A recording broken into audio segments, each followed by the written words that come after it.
ছোটবেলায় মাদ্রাসা থেকে বাড়ি ফিরতেছি, তখন গয়নার নৌকা, লঞ্চ নাই, নৌকা। সেই নৌকা বিরাট লম্বা নৌকা, 4-5 জনের দাঁড় বায়, বড় বড় লম্বা লম্বা দাঁড়, শিপ নৌকা, খুব লম্বা নৌকা। এই নৌকাগুলি প্যাসেঞ্জার বহন করে। স্টেশন আসতে পরে ঢোল পিটায়, মানুষ এসে ওঠে। রাতের বেলায় চলতে হয়, রাতেই এগুলো চলতো বেশি, আজকাল এগুলি আর নাই। সেই নৌকার মাঝখানে থাকতো বাঁশ পোতা, 2 দিকে মানুষ শোবে, নৌকার 2 দিকে মাথা দিয়ে, 1 দিকে পা দিয়ে শোবে। ছাত্র জীবন, শুয়ে আছি এরকম করে, কিন্তু পা লম্বা করা যায় না। পা লম্বা করলে আর একজনের বুকের উপরে গিয়ে ওঠে। এভাবে করে পা কতক্ষণ গোটো করে রাখা যায়? কিছুক্ষণ পর মনের মধ্যে চিন্তা জাগলো যে আল্লাহ, হাঁটুতে তো ব্যথা করতেছে, এই হাঁটুগুলি যদি নাট বল্টুর মতো মোড়ায় মোড়ায় খোলার সিস্টেম করে দিতে, তাহলে তো এখন কষ্ট হতো না। ঠ্যাংডারে মোড়াইয়া খুলিয়া তারপরে ব্যাগের মধ্যে ভরিয়া বালিশের কাজ হতো, ঠ্যাংও ব্যথা করতো না। ছাত্র হলে যত চিন্তা মাথার মধ্যে আসল, এইসব চিন্তা, কেনুর মধ্যে একটা মুড়ি পেঁয়াজ হইলে ভালো হইতো, এইসব চিন্তা করতেছে। চিন্তা করে করে এক ফাঁকে ঘুম এসে গেল। সকালবেলায় নৌকা যখন ফিরেছে স্টেশনে, ঘুম ভেঙে গেল যাত্রীদের চিৎকারে। একজন বলছে আমার মানি ব্যাগ চুরি হয়েছে, আর একজন বললো আমার হ্যান্ড ব্যাগ গেছে, আর একজন বলছে আমার ব্রিফ কেস গেছে, সরে নিয়ে গেছে। ওরা তো যার যার হারানো জিনিস নিয়ে ব্যস্ত। আমি তখন তওবা করতেছি যে আল্লাহ, আমার বুদ্ধিমতো যে বুদ্ধি রাত্রে করলাম, এই বুদ্ধিমতো যদি মানুষের হাতে এবং কেনুতে থাকতো নাট বল্টুর মতো করে মুড়ি পেঁয়াজ দেওয়া, আর ওইগুলি যদি থাকতো ব্রিফকেসের মধ্যে, হ্যান্ড ব্যাগের মধ্যে, তাহলে তো সকালবেলায় শুনতাম কেউ বলতো যে আল্লাহ আমার তো ঠ্যাং চুরি হয়ে গেছে, কেউ বলতো আমার তো হাত চুরি হয়ে গেছে। আল্লাহ আল্লাহ আল্লাহ আল্লাহ, আল্লাহু আকবার। আল্লাহ সুবহানাহু ওয়া তাআলা কি সুন্দর করে তৈরি করেছেন। এত হাল তারা মিন ফুতুর, আমার সৃষ্টি নৈপুণ্যতার ভেতরে কোনো ভুল দেখতে পাও? কোনো ভুল পাবে না। আমার সৃষ্টি নৈপুণ্যতার ভেতরে কোনো ভুল নাই। সুবহানাল্লাহি বিহামদিহি, সুবহানাল্লাহি বিহামদিহি। এত সুন্দর করে আল্লাহ সুবহানাহু ওয়া তাআলা মানুষ সৃষ্টি করলেন। খলাকাল ইনসান আল্লামাহুল বায়ান। তিনি মানুষকে কথা বলা শিখিয়েছেন, তিনি মানুষকে সৃষ্টি করেছেন এত সুন্দর করে, চামড়া দিয়ে, সুন্দর করে চোখ দিয়ে, চুল দিয়ে, মুখ দিয়ে, কি সুন্দর করে বানিয়েছেন। সুবহানাল্লাহ। দেখুন, পায়ের তালুর চামড়া একরকম, তলার চামড়া আর এক রকম, বুকের চামড়া একরকম, পিঠের চামড়া আর এক রকম, ঠিক কিনা কর? পায়ের উপরের যে চামড়া, ওই চামড়াটা যদি পায়ের তলায় হতো, 2 দিনও হাঁটা যেত না, প্রতি সপ্তাহে 3 বার করে হাফসুল করা লাগতো। কোন ঠিক কিনা? আল্লাহ সুবহানাহু ওয়া তাআলা যেখানে যেটা দরকার তাই দিয়েছেন। আর ওরা বলে কি, কয় যে আল্লাহ নাই, দেয়ার ইজ নো গড। ছাগল কোথাকার। গ্যাগারিন বলেছিলেন, ইউরি গ্যাগারিন, প্রথম মহাশূন্যচারী, মহাশূন্য পরিভ্রমণ করে এসে বললেন যে মহাশূন্যের লক্ষ লক্ষ মাইল পরিভ্রমণ করে এলাম। মহাশূন্যে হিন্দুরা যাকে ভগবান বলে, খ্রিস্টান যাকে গড বলে, মুসলমানেরা যারা আল্লাহ বলে, এই লক্ষ লক্ষ মাইলের কোন জায়গায় অস্তিত্ব দেখলাম। কিসের আল্লাহ, কিসের গড? নাউযুবিল্লাহি মিন যালিক। কত বড় ছাগল!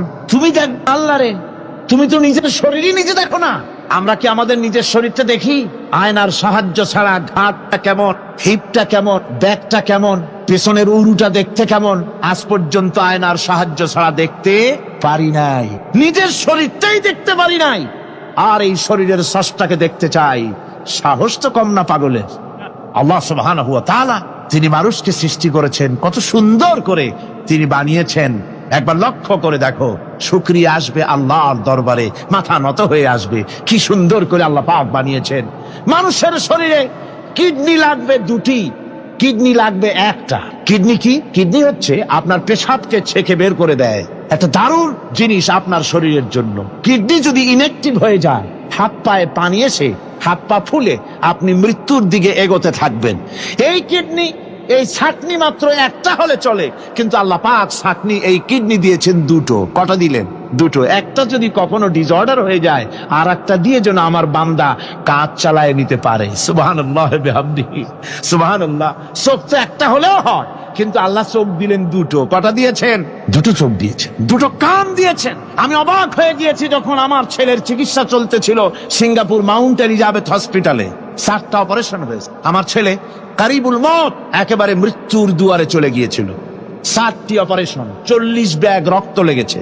2.5 ফিট তার ইন্টেস্টাইন কেটে ফেলেছে, 2.5 ফিট খাদ্যনালী কেটে ফেলে দিয়েছে।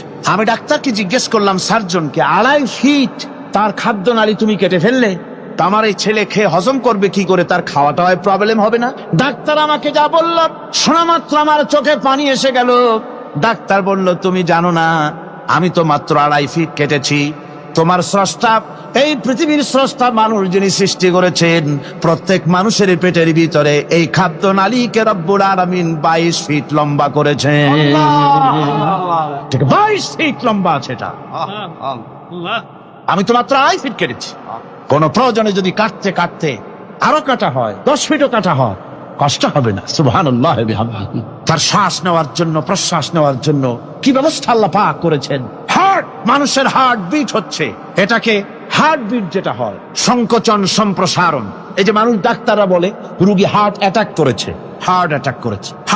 হার্ট অ্যাটাক করলো, অ্যাটাকটা কি? অ্যাটাকটা হচ্ছে সংকোচন সম্প্রসারণ, সংকোচন সম্প্রসারণ, এরকম হচ্ছে। ফট করে এটা অ্যাটাক করলো, আর যদি ছেড়ে না দেয় এটাই অ্যাটাক করা, এটাই তার জীবনটা শেষ হয়ে যাওয়া। ডাক্তাররা বলেছেন যে মানুষের শরীরের সবকিছু চিন্তা করে গবেষণা করে বহুত কিছু বুঝেছি, কিন্তু হার্টটা এরকম পাঞ্চিং কেন করে, এই জিনিস আজও পর্যন্ত আমাদের মাথায় ঢোকে নাই। সুবহানাল্লাহ। আল্লাহ পাক কি সুন্দর করে এই পাঞ্চিং এর মাধ্যমে, হার্ট যেভাবে করতেছে, এই পাঞ্চিং এর মাধ্যমে সমস্ত শরীরের রক্তগুলি পা থেকে শুরু করে মাথা পর্যন্ত সব ছড়িয়ে দেওয়া হচ্ছে, এভাবে ছড়িয়ে দেওয়া হচ্ছে, যাতে করে মানুষ জীবিত থাকে, শরীরের রক্ত গরম থাকে, হিম শীতল হয়ে মানুষ যেন মারা না যায়। এই জন্য আল্লাহ সুবহানাহু ওয়া তাআলা এত সুন্দর ব্যবস্থা করেছেন। এক সময় আঘাত পেয়ে অনেকগুলি রক্ত যদি পড়ে যায়, মানুষ রক্ত শূন্যতায় মরবে না, আবার খানিকটা রক্ত রিজার্ভও থাকে, আল্লাহ পাক রিজার্ভ করে রাখেন। স্পঞ্জের ভিতরে পানি থাকলে উপর থেকে টের পাওয়া যায়, ওরকম খানিকটা রক্ত আল্লাহ শরীরের ভিতরে রিজার্ভ করে গেছেন। এই জন্য বড় বড় ডাক্তাররা, বড় বড় ডাক্তার, বড় বড় বিজ্ঞানী কখনোই নাস্তিক হয় না। এইসব দৃশ্য দেখে তারা মনে করে নিশ্চয়ই একজন কেউ আছেন যিনি এগুলি তৈরি করেছেন, এগুলি এমনে এমনে হয় নাই। যিনি তৈরি করেছেন তিনি কে? তিনি হচ্ছেন আল্লাহ সুবহানাহু ওয়া তাআলা। তিনি এগুলি সৃষ্টি করেছেন, তিনি এগুলি তৈরি করেছেন। ওই আল্লাহ পাকের কাছেই আমাদের সকলকেই ফিরে যেতে হবে। আল্লাহ রাব্বুল আলামিন তিনি বলছেন, আমি মানুষ সৃষ্টি করেছি, খালাকাল ইনসানা আল্লামাহুল বায়ান।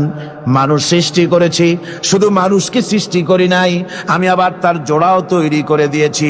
মানুষ একা একা না, পৃথিবীতে সব জোড়ায় জোড়ায় তৈরি করেছি। উদ্ভিদের মধ্যে জোড়া তৈরি করেছি, প্রাণী জগতের মধ্যে জোড়া তৈরি করেছি। এই দুনিয়ার ভিতরে যা কিছু আছে, উদ্ভিদ হোক আর মানুষ হোক, প্রাণী জগৎ হোক, সবগুলিকে আমি আল্লাহ জোড়া বানাইছি, জোড়ায় জোড়ায় নর এবং নারী সবগুলির মধ্যে করে দিয়েছি।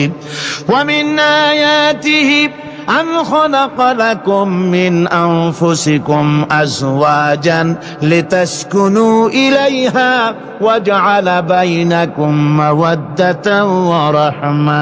আল্লাহ রাব্বুল আলামিন বলেন, আমার অগণিত নিদর্শনের ভিতরে এটাও একটি নিদর্শন যে আমি তোমাদের থেকে তোমাদের জোড়া তৈরি করেছি, তোমাদের স্ত্রীদেরকে তৈরি করেছি, যাতে করে তোমরা তাদের কাছে শান্তি পাও।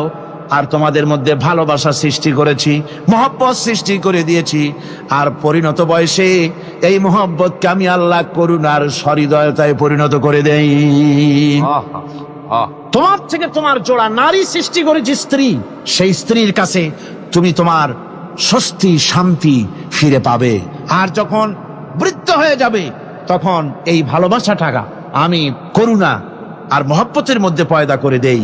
এর দ্বারা এই ভালোবাসা এবং মহব্বতের মাধ্যমে সন্তান সন্ততি পৃথিবীতে আসে, নাতি আসে, পৌত্র আসে, পৌত্রী আসে, এভাবে করে আত্মীয় স্বজন পরিবেষ্টিত অবস্থায় দুনিয়ায় মানব বংশ আমি এভাবে করে বৃদ্ধি করি।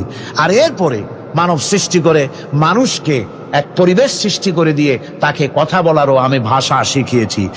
আল্লামাহুল বায়ান, মানুষকে আমি কি শিক্ষা দিয়েছি? কথা বলতে আমি শিক্ষা দিয়েছি। কথা বলার কারণেই মানুষ আর কথা বলতে পারে না বলে মানুষের সাথে পশুর সাথে এই বিরাট পার্থক্য। পশু কথা বলতে পারে না, মানুষ কথা বলতে পারে। কথা বলা হচ্ছে মানুষের একটা বিশেষ বৈশিষ্ট্য।